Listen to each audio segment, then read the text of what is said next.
Nous sommes venus ici aujourd'hui déposer notre plainte auprès du procureur général.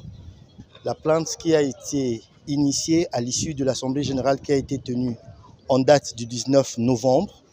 Et à l'unanimité, les magistrats dans l'Assemblée avaient décidé que nous devions déposer une plainte parce que nous avions constaté que le rapport qui avait été lu lors de la clôture des assises des États généraux de la justice au Palais du Peuple ne reflétait pas la réalité. Raison pour laquelle nous nous sommes décidés de pouvoir saisir le procureur général pour que les auteurs de cette forfaiture soient sévèrement sanctionnés au regard de la loi. Nous l'avions déposé contre Maître Kilolo et toute l'équipe de la rédaction du rapport final des États généraux de la justice. Nous devons rester cohérents dans notre démarche. Nous disons qu'il y a eu une équipe de rédaction finale qui a rédigé le rapport. OK ? Alors, lorsque nous constatons qu'il y a des faussetés, nous ne devons pas dire que nous visons le ministre ou que nous devons porter plainte contre le ministre.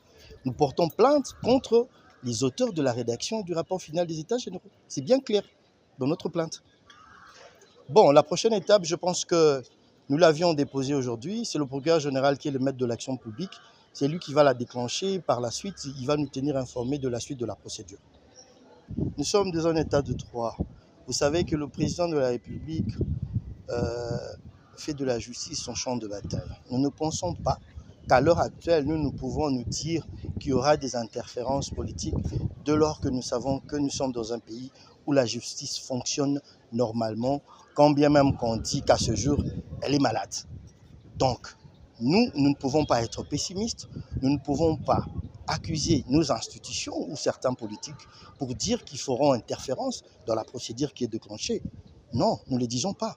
Nous avons fait de notre mieux pour saisir le procureur général et je pense que le reste va suivre de soi.